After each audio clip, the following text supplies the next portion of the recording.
Hello అండి, welcome to Swaramadhuri. ఈరోజు మనము ఆంధ్రప్రదేశ్లో ఒక పార్ట్ అయిన నంద్యాల జిల్లా గురించి కంప్లీట్ డీటెయిల్స్ తెలుసుకుందాము. చాలామంది పాజిటివ్ కమెంట్స్ తెలియజేస్తున్నారు. Thank you so much for your positive comments. Swaramadhuri అనే ఛానల్ అనేది టూర్ అండ్ ట్రావెల్ ఇన్ఫర్మేషన్ గురించి different tour and travel information details మీరు ఇందులో చూడొచ్చు. మీరు వెళ్ళి చెక్అవుట్ చేయండి. అలాగే మాధురి స్వరైట్ అనేది ఇన్స్టాగ్రామ్ అకౌంట్. ఇక్కడ different reel content on travel వస్తూ ఉంటుంది. సో మీరు ఫాలో చేసి సబ్స్క్రైబ్ చేసుకోవడం మర్చిపోకండి. నంద్యాల జిల్లా గురించి హిస్టరీతో సహా ఏంటి అని కంప్లీట్ డీటెయిల్స్ చెప్పేస్తాను. Near by places to visit and very famous places to visit in Nandyal. End వరకు స్కిప్ చేయకుండా చూడండి. నంద్యాల అనేది ఆంధ్రప్రదేశ్ స్టేట్లో పాటుగా ఉంది. ఇక్కడ అందరూ ఆల్మోస్ట్ తెలుగు భాషలో సంభాషించడం జరుగుతుంది. అండ్ ఇక్కడికి సంబంధించి మనకి చాలా ఫేమస్ ప్లేసెస్ అనేది మనం చూసుకున్నట్లయితే మెయిన్గా మహానంది టెంపుల్. మహానంది టెంపుల్ అనే శివుని ఆలయం, అలాగే 9 నందులు ఉన్న ఈ ప్రదేశాన్ని నంద్యాల అనేది very famous for Mahanandi temple అనమాట. దీనికి చాలా ఫేమస్. సో ఇప్పుడు మనం దాన్ని చేరుకోవాలి, ఏ విధంగా ఈజీగా చేరుకోవచ్చు అని చూసుకున్నట్లయితే ఫ్లైట్ ద్వారా చేరుకోవాలనుకుంటే ఓర్వాకుల్ ఎయిర్పోర్ట్ అనేది కర్నూలుకి కేవలం 40 కిలోమీటర్స్ అనమాట. 40 కిలోమీటర్స్ దూరంలోనే ఉంది కర్నూలుకి. అలాగే శంషాబాద్ ఎయిర్పోర్ట్ అనేది 263 కిలోమీటర్స్ దూరంలో ఉంది. మీరు ఎయిర్వే ద్వారా రావాలనుకుంటే హైదరాబాద్ లేదా కర్నూలు నుంచి మీరు ఇక్కడికి చేరుకోవచ్చు, చాలా నియర్ బై. అండ్ మీరు కనుక ట్రైన్ ద్వారా చేరుకోవాలి అనుకుంటే ఇన్ ద సెన్స్ మీకు హైదరాబాద్ రైల్వే స్టేషన్ అనేది 275 కిలోమీటర్స్ ఉంది. నేను ముందు చెప్పినట్లే మీకు శంషాబాద్ ఎయిర్పోర్ట్ నుంచి 263 kilometres and Hyderabad railway station నుంచి మీకు 273 kilometres and Bengaluru railway station నుంచి 408 కిలోమీటర్స్. సో అంటే near by important cities, major cities నుంచి ఎంత దూరమో చెప్పేస్తున్నాను. విజయవాడ రైల్వే స్టేషన్ నుంచి కూడా 315 కిలోమీటర్స్ అనేది ఉందన్నమాట నంద్యాల. లేదా మీరు డైరెక్ట్గా నంద్యాల కూడా నంద్యాల రైల్వే స్టేషన్ కూడా చేరుకోవచ్చు. లేదా కర్నూలుకి చేరుకున్నా మీకు అక్కడ నుంచి జస్ట్ 40 కిలోమీటర్స్లో మీరు చేరుకోవచ్చు అనమాట. అండ్ ఇక్కడికి చూసుకున్నట్లయితే బస్సెస్ కూడా చాలా మీకు ఏపీఎస్ఆర్టీసీ బస్సెస్ కూడా అవైలబుల్గా ఉంటాయి నంద్యాలని చేరుకోవడానికి. సో ఇక్కడికి సంబంధించిన హిస్టరీ ఏంటి, దీనికి ఇటువంటి పేరు ఎలా వచ్చింది, దీనికి సంబంధించి ఈ విషయం మనం తెలుసుకుందాము. నంద్యాల అనే పేరు నంది ఆలయం అనే పేరు నుంచి వచ్చింది. అంటే నేను చెప్పినట్లు మహానంది అంటే నందికి సంబంధించిన ఆలయాలు ఉన్న ప్రదేశం కాబట్టి నంది ఆలయం అనే పేరు నుంచి నంద్యాల అనే పేరు వచ్చిందంట. దీనికి సంబంధించిన హిస్టరీ ఇది.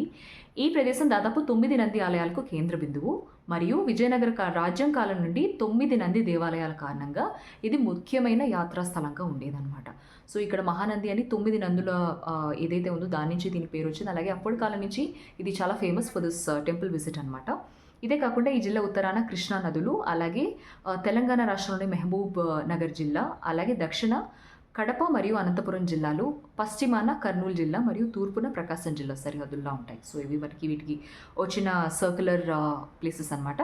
సో ఇక్కడ మనం చూసుకున్నట్లయితే నంద్యాల అనే పేరు ఎలా వచ్చిందని హిస్టరీ మనం కూడా తెలుసుకున్నాం కాబట్టి ఇక్కడికి సంబంధించి ప్లేసెస్ టు విజిట్ నేను లిస్ట్ అవుట్ చేసేస్తాను, మీరు వెళ్ళి విజిట్ చేయొచ్చు. నేను ఫస్ట్ చెప్పినట్టే మహానంది టెంపుల్. మహానంది అనేది శివుని ఆలయం. నందికి సంబంధించి కూడా 9 నందులు ఉంటాయి. సో మహానంది అండ్ 9 నందీస్ మీరు అక్కడ సర్కిల్లాగా డిఫరెంట్ ప్లేసెస్ ఉంటాయి. ఇప్పుడు ఫర్ ఎగ్జాంపుల్ అరుణాచలం టెంపుల్ మీరు వెళ్ళారంటే అరుణాచలేశ్వర అని సందర్శించిన తర్వాత కూడా అక్కడ గిరి ప్రదక్షిణ చేసినప్పుడు డిఫరెంట్ మీకు ఆలయాలు కనిపిస్తూ ఉంటాయి. సో అదేవిధంగా మీరు మహానందికి వెళ్ళినప్పుడు కూడా మహానందిని దర్శించుకున్న తర్వాత నవనందులు అని డిఫరెంట్ టెంపుల్స్ ఉంటాయి అనమాట మీకు అక్కడ సర్కిల్లో దగ్గరగా. సో మీరు అక్కడ ఆల్మోస్ట్ క్యాబ్ కానీ ఆటో కానీ బుక్ చేసుకుని మీరు మందిరాలన్నీ కూడా సందర్శించవచ్చు, అరుణాచలంలో సందర్శించినట్టు. అక్కడ నడుచుకుంటూ గిరి ప్రదక్షిణ చేసినట్లు ఇక్కడ కూడా మీరు auto are cab or anything arrange చేసుకుని మీరు అక్కడ నవనందులను కూడా కవర్ చేసుకోవచ్చు. అది మహానంది ఆలయం. అదే కాకుండా బెల్లం కేవ్స్ కూడా ఉన్నాయి, ఇది కూడా చాలా ఫేమస్. శ్రీశైలం మల్లికార్జున స్వామి టెంపుల్ కూడా ఉంది. శ్రీశైలం టెంపుల్ గురించి స్పెసిఫిక్ టెంపుల్ వీడియో ఒకటి మాకు స్వరమాధురి ఛానల్లో ఉంది. మీరు స్వరమాధురి ఛానల్లో మీరు వెళ్ళి చెక్అవుట్ చేసేయచ్చు క్లియర్ ఇన్ఫర్మేషన్ కోసం. అలాగే నెల్లమ్మ ఫారెస్ట్ ఉంది. మీరు ఫారెస్ట్ చూడాలనుకున్న, ఫారెస్ట్ ఎక్స్ప్లోర్ చేయాలనుకున్న, ఫారెస్ట్ లైఫ్ని ఇష్టపడిన చూడాలనుకున్న పిల్లలతో పాటు నల్లమ్మ ఫారెస్ట్కి వెళ్ళచ్చు. Other attraction places apart from this చూసుకున్నట్లయితే శ్రీశైలం డ్యామ్ కూడా ఉంది. అలాగే బనగపల్లి ఫోర్ట్ ఉంది, ఇక్కడ ఫోర్ట్ కూడా ఉంది. సో మనకి ఎన్నో historical monuments, temples and forts, cultural background కూడా ఉంది. అలాగే రొల్లపాడు వైల్డ్ లైఫ్ శాంక్చురీ కూడా ఇక్కడే ఉంది. మీరు అక్కడికి వెళ్ళి డిఫరెంట్ వైల్డ్ లైఫ్ శాంక్చురీని కూడా చూడొచ్చు. ఇంకా నియర్ బై ప్లేసెస్ కనుక చూసుకున్నట్లయితే ఇక్కడ నుంచి ఇది అన్ని మనం విజిట్ చేసేసాము, ఈ లోకల్ ప్లేసెస్ అన్ని చూసేసాము. ఇంకా దగ్గరగా ఉన్నవి ఇంకేమైనా కవర్ చేయాలి, 2 to 3 days ఉన్నాయంటే మీకు 165 కిలోమీటర్స్ దూరంలో అహోబిలం టెంపుల్ ఉంది. అహోబిలం టెంపుల్ గురించి కూడా స్పెసిఫిక్ వీడియో స్వరమాధురి ఛానల్లో ఉంటుంది, నేను కావాలంటే డిస్క్రిప్షన్లో ఇస్తాను. మీరు అక్కడి నుంచి ఆ వీడియో గురించి కూడా కంప్లీట్ డీటెయిల్స్ చూసేయచ్చు. సో 1 శ్రీశైలం టెంపుల్ గురించి, అహోబిలం టెంపుల్ గురించి అండ్ ఇది 3 కలిపి చూసుకున్నా మీరు అన్నీ కలిపి 2 to 3 daysలో అన్నీ ఒకేసారి మీరు కవర్ చేసుకోవచ్చు. అదే కాకుండా యాగంటి టెంపుల్ కూడా ఉంది, అది కూడా కేవలం 50 కిలోమీటర్ల దూరంలో మాత్రమే ఉంది. సో ఇవన్నీ complete different tour and travel information of Nandyal. నంద్యాలలో మనకి మహానందియే కాకుండా ఇంకా ఎన్నో ప్రముఖమైన temples monuments and forts and wildlife అనేది దగ్గరలోనే ఉంది. మీరు ఒక మినీ వెకేషన్ వేసుకోవాలనుకున్నా, వెళ్ళాలనుకున్నా పిల్లలతో పాటు, ఎల్డర్స్తో పాటు మీరు ఈజీగా ఆంధ్రప్రదేశ్లో, తెలంగాణలో ఉన్నా సరే దగ్గరలోనే వెళ్ళి తక్కువ కాస్ట్లో వెళ్ళి చూసి రావచ్చు.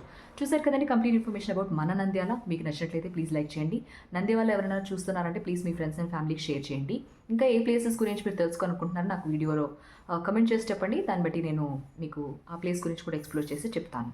సో చాలామంది పాజిటివ్ కమెంట్స్ ఇస్తున్నారు. Thank you so much for your motivation. Subscribe చేసుకోండి, నోటిఫికేషన్ ఆన్ చేసి పెట్టుకోండి. Definitely I will keep up the video and keep doing good content. Thank you for watching.